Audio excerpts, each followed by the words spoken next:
नमस्कार साथियों, मेरा नाम है आर के सिंह और आप देख रहे हैं संस्कृति आईएएस यूट्यूब चैनल।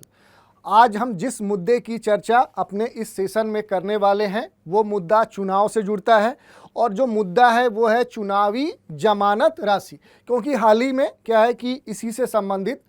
उच्च न्यायालय में एक मामला आया है और उसमें क्या है कि उम्मीदवारों से संबंधित जो चुनावी जमानत राशि जमा की जाती है उसी में परिवर्तन करने से संबंधित एक पीआईएल यानी एक जनहित याचिका दायर की गई थी और उसको क्या है कि मद्रास उच्च न्यायालय ने खारिज कर दिया है। तो इसी संदर्भ में इस न्यूज़ के बारे में आज हम चर्चा करने वाले हैं और ये जो न्यूज़ है ये हमारे अगर परीक्षा के दृष्टिकोण से देखें तो उस दृष्टिकोण से भी महत्वपूर्ण हो जाता है कि हमें ये कम से कम जानना चाहिए कि हमारे देश में जो चुनाव प्रणाली है और उसमें जो चुनाव होते हैं उसमें जो उम्मीदवार भागीदारी करते हैं इस चुनाव में या इस चुनाव को लड़ने के लिए उनको कितनी जमानत राशि जमा करनी होती है, या कह सकते हैं कि लोकसभा के चुनाव में जो उम्मीदवार होते हैं उनको कितनी जमानत राशि जमा करनी होती है और जो राज्य विधानसभा के उम्मीदवार होते हैं उनको कितनी जमानत राशि जमा करनी होती है। साथ ही अगर बात करें कि देश के राष्ट्रपति या उपराष्ट्रपति को भी चुनाव लड़ने के लिए कितनी जमानत राशि जमा करनी होती है और इस जमानत राशि को आखिर तय कौन करता है और वे कौन सी परिस्थितियां हैं जब उम्मीदवार को उसकी जमानत राशि वापस कर दी जाती है और वे कौन सी परिस्थितियां होती है जब इन उम्मीदवारों की जमानत राशि को जब्त कर लिया जाता है। तो ये सारे मुद्दे हैं जो आपके परीक्षा के दृष्टिकोण से महत्वपूर्ण बन जाते हैं और इसी के साथ अगर सामान्य जागरूकता के दृष्टिकोण से भी देखें तो ये मामला महत्वपूर्ण हो जाता है कि हो सकता है कि कल आपका भी विचार बने कि हम भी चुनाव लड़ें। तो आपको ये जानना चाहिए कि किस प्रकार के चुनाव या कह सकते हैं कि देश का जो आम चुनाव है उसके उम्मीदवार या उसको लड़ने के लिए आपको कितनी जमानत राशि जमा करने की आवश्यकता पड़ती है और विधानसभा के चुनाव अगर आप लड़ना चाह रहे हैं तो उसके लिए आपको कितनी जमानत राशि जमा करनी पड़ेगी और किन परिस्थितियों में वो आपको वापस हो सकती है और किन परिस्थितियों में वो जब्त हो सकती है। तो ये सारे मुद्दे हैं जिनके बारे में आज हम चर्चा करेंगे। तो यही आज का मुद्दा है, चुनावी जमानत राशि में वृद्धि नहीं। और इसी के संदर्भ में ये न्यूज आई है, ये द हिंदू न्यूज पेपर में प्रकाशित हेडलाइंस है। हेडलाइंस क्या है? Madras high court junks PIL plea to enhance quantum of election deposits money. ये मुद्दा है और इसी के बारे में हम चर्चा करने वाले हैं, जिसमें क्या है कि chief justice Sanjay V Gangapurwala and justice D Bharat Chakravarty से द पिटिशनर हैज नॉट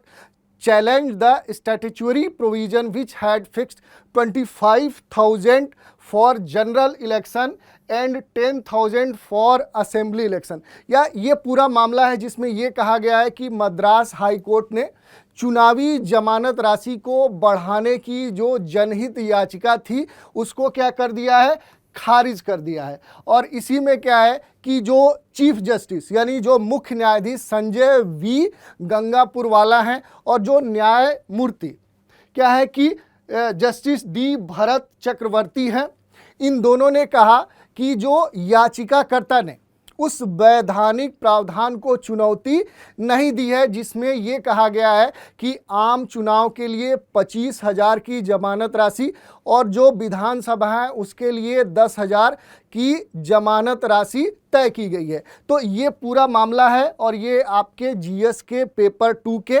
कह सकते हैं कि भारतीय राज्य व्यवस्था एवं शासन खंड से जुड़ता है और इस दृष्टिकोण से ये महत्वपूर्ण है। अब इसी मामले के संदर्भ में इससे जुड़े हुए जो महत्वपूर्ण बिंदु हैं उनकी अगर हम बात करें तो मद्रास उच्च न्यायालय ने क्या है कि चुनाव में उम्मीदवारों द्वारा जमा की जाने वाली जो जमानत राशि है उसको बढ़ाने की मांग करने वाली जो पीआईएल डाली गई थी, जो जनहित याचिका दायर की गई थी, उसको खारिज कर दिया है और इस आधार पर खारिज किया है। और कह सकते हैं कि इसमें जो न्यायमूर्ति संजय वी गंगापुरवाला हैं या फिर जो न्यायमूर्ति डी भरत चक्रवर्ती हैं, उनका कहना है कि ये जो याचिका थी इसके द्वारा कोई सार्वजनिक हित होना तय नहीं हो पा रहा था और इस आधार पर क्या है कि इन्होंने इस याचिका, इस पीआईएल को खारिज कर दिया है। अब बात कर लें कि इस पूरे याचिका में क्या बात कही गई थी। तो इसमें क्या है कि इस याचिका में उच्च न्यायालय से जमानत राशि को बढ़ाने के लिए भारत के क्या है इलेक्शन कमीशन यानी चुनाव आयोग को निर्देश देने की मांग की गई थी। यानी क्या है कि इस याचिका में जो मद्रास उच्च न्यायालय था उसके सामने ये याचिका दायर की गई थी कि वो क्या करे कि देश के चुनाव आयोग को निर्देश दे कि ऐसे उम्मीदवारों के द्वारा जो चुनावी जमानत राशि होती है उसके अमाउंट, उसकी राशि को बढ़ाए यानी उसमें वृद्धि करे। और इसी के साथ याचिका में हाई कोर्ट में जो जमानत राशि को बढ़ाने के लिए जो इलेक्शन कमीशन को निर्देश देने की बात कही गई थी, इसमें ये तर्क दिया गया था कि चूंकि ये जो निर्धारण हुआ था यानी जो जमानत राशि तय की गई थी ये काफ़ी समय पहले की गई थी और उस समय के बाद एक लंबा समय अंतराल बीत चुका है, परिस्थितियां बदल चुकी हैं, लोगों के आय के स्रोत और उनकी सीमा, उसकी मात्रा भी बढ़ चुकी है, चुनावों के जो खर्च हैं उनमें वृद्धि हो चुकी है, उनके जो तरीके हैं या उनकी जो प्रकृति है उसमें परिवर्तन हो चुका है और इस आधार पर याचिकाकर्ता ने ये पीआईएल दायर किया था और कहा था कि इसकी राशि या इस अमाउंट को बढ़ाया जाना चाहिए। और साथ ही ये भी तर्क दिया गया था कि वर्तमान में उम्मीदवारों के द्वारा अपने प्रचार के लिए जो खर्च की जाने वाली राशि है वो करोड़ों में है और उसकी तुलना में ये जो जमानत राशि है वो बड़ा ही अल्प है, बड़ा ही न्यून है। और इस आधार पर क्या है कि ये याचिका दायर की गई थी और मद्रास उच्च न्यायालय ने ये कहकर इस याचिका को खारिज कर दिया कि इस याचिका का कोई सार्वजनिक हित से संबंध नहीं है और इस आधार पर प्रारंभिक तौर पे क्या है कि कोर्ट ने इसको खारिज कर दिया। तो ये पूरा मामला था और उसके ये महत्वपूर्ण पहलू थे। अब हम बात कर लेते हैं कि आखिर ये जमानत राशि क्या होती है, यानी चुनाव में जो अलग अलग उम्मीदवार होते हैं उनके द्वारा जो जमानत राशि जमा की जाती है वो मूल रूप से आखिर है क्या। अगर उसको हम डिफाइन करें, उसको परिभाषित करें तो यह एक प्रकार से वह राशि है जो किसी भी चुनाव में लड़ने वाले उम्मीदवार के द्वारा अपना जब वो नामांकन करता है, ठीक है, यानी नामांकन पत्र दाखिल करता है, उस समय रिटर्निंग ऑफिसर्स के पास इस राशि को जमा करना होता है और वो उम्मीदवार जो है यानी जो कैंडिडेट है इसको चाहे तो कैश, नगद के रूप में जमा कर सकता है या अपने नामांकन पत्र के साथ एक रसीद के रूप में भी संलग्न कर सकता है। लेकिन उस रसीद में ये मेंशन होना चाहिए कि जो उसमें राशि क्या है दर्ज है वो स्पष्ट करे कि वह राशि किसी भी या कह सकते हैं कि भारत के जो सरकारी खजाने के अलग अलग स्वरूप हैं उसमें जमा की गई है या भारतीय रिजर्व बैंक के अंदर वो राशि जमा हो चुकी है। तो इस तरह से क्या है कि जमानत राशि से संबंधित ये महत्वपूर्ण पहलू था और इसी में क्या है कि जो जमानत राशि जमा करने का जो प्रावधान हमारे इस संविधान में या जो हमारे चुनाव से संबंधित जो क्या है कि वैधानिक प्रावधान है उसमें निर्मित किया गया है, उसके पीछे जो मुख्य उद्देश्य है यह सुनिश्चित करना है कि चुनाव में क्या हो कि अनावश्यक तौर पे जो गंभीर उम्मीदवार नहीं है वो शामिल ना हो या कह सकते हैं कि केवल गंभीर और उपयुक्त उम्मीदवार ही हमारे इस चुनाव में शामिल हो, जिससे क्या हो कि चुनाव प्रक्रिया में अनावश्यक क्या है इसकी अवधि बढ़े ना और चुनाव आयोग पर अनावश्यक दबाव न पड़े, जिससे क्या हो कि उसके द्वारा जो समय है उसके जो कार्यबल है उनका दुरुपयोग न हो। इस आधार पर ये नियम बनाया गया है कि जो इच्छुक उम्मीदवार हैं वो क्या हो, वो गंभीर हों और वो योग्य हों। इस आधार पर इसको निर्धारित किया गया है। दूसरी अगर हम बात करें कि लोकसभा और विधानसभा चुनावों के संबंध में जो जमानत राशि का प्रावधान है वो किस नियम के अंतर्गत तय किया गया है। तो ये क्या है कि लोक प्रतिनिधित्व अधिनियम 1951 का जो सेक्शन 34 है, धारा 34 है, उसमें इसका वर्णन किया गया है और उसी के अंतर्गत ये निर्धारित होता है। लेकिन देश के राष्ट्रपति और उपराष्ट्रपति के चुनाव से संबंधित जो जमानत राशि होती है उसका निर्धारण क्या होता है कि यह अधिनियम 1952 के अंतर्गत निर्धारित है, या इसमें इससे संबंधित जो प्रावधान है उसका वर्णन किया गया है। और देश में या भारत में कहें तो राष्ट्रपति और उपराष्ट्रपति के चुनाव में सभी वर्ग के उम्मीदवारों के लिए जो जमानत राशि है वो क्या है, वो 15,000 है, यानी कह सकते हैं 15,000 रुपये है। यानी इसमें एक महत्वपूर्ण बात ये ध्यान देने वाली है कि इसमें कहा गया है कि भारत में राष्ट्रपति और उपराष्ट्रपति के चुनाव को लड़ने के लिए सभी वर्गों, सभी कैटेगरी के उम्मीदवारों के लिए एक ही अमाउंट फिक्स किया गया है, इसमें अंतर नहीं किया गया। तो ये क्या था कि देश में जो जमानत राशि है उससे संबंधित कुछ महत्वपूर्ण बातें थी। इसी में अगर हम बात कर लें कि देश में लोकसभा,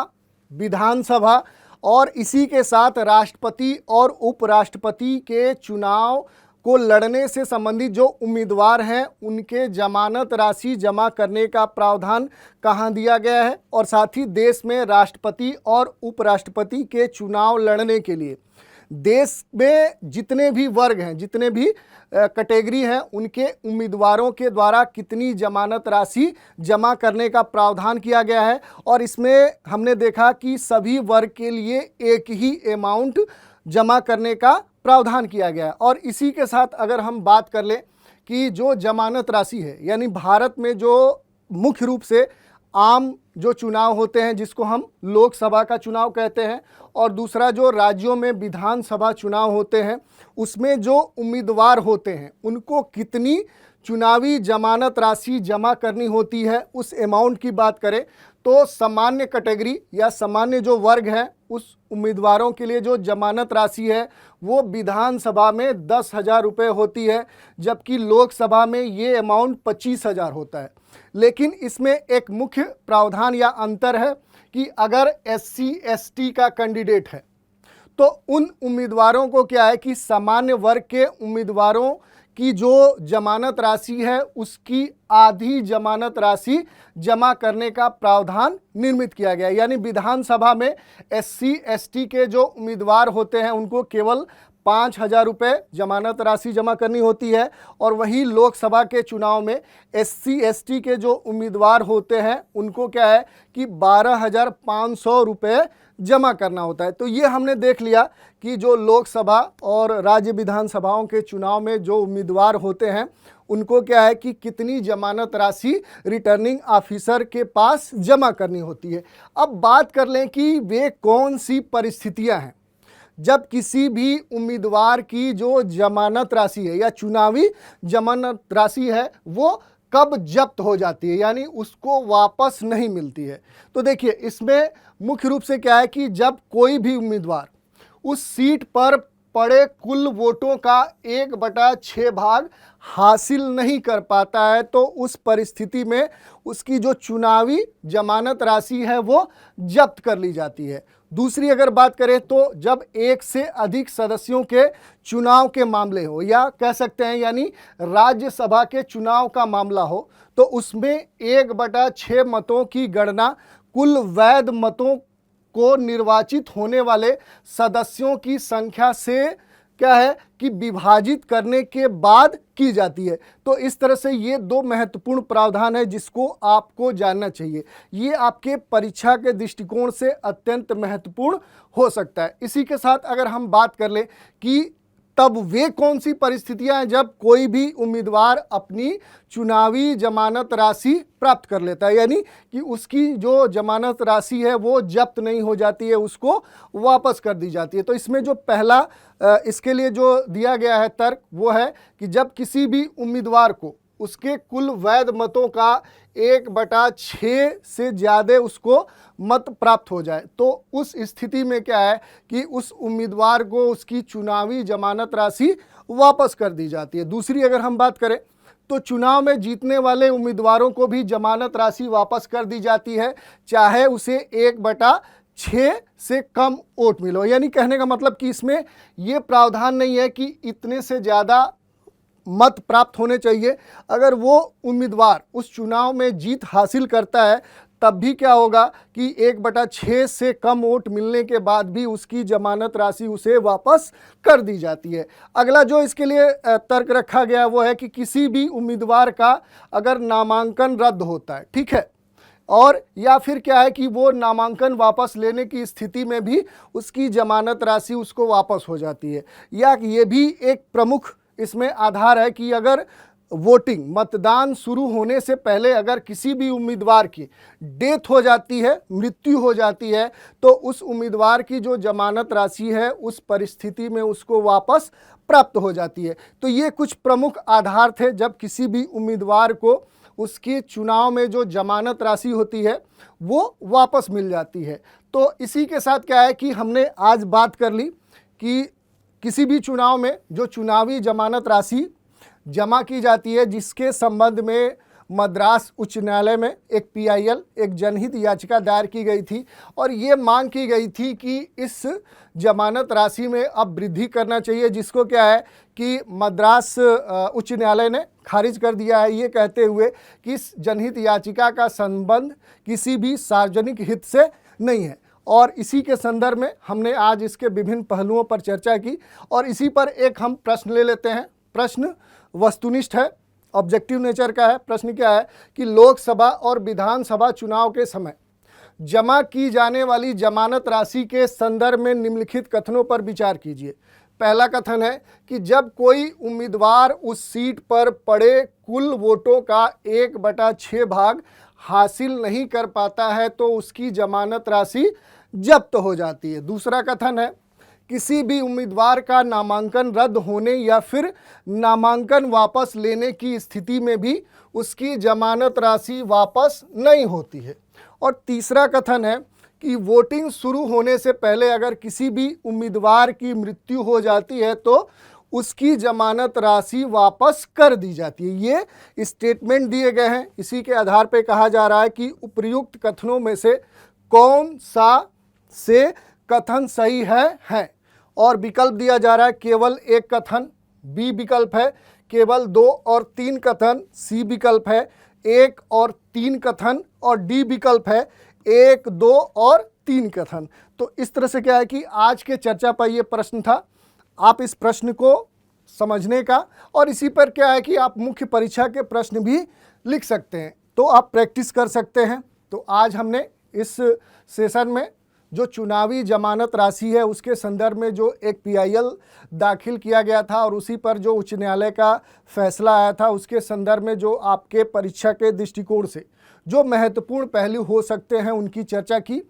इस सेशन में इतना ही। अगले एक सेशन में नए मुद्दे के साथ फिर हाजिर होंगे, तो आप हमारे साथ बने रहें। इसके लिए धन्यवाद।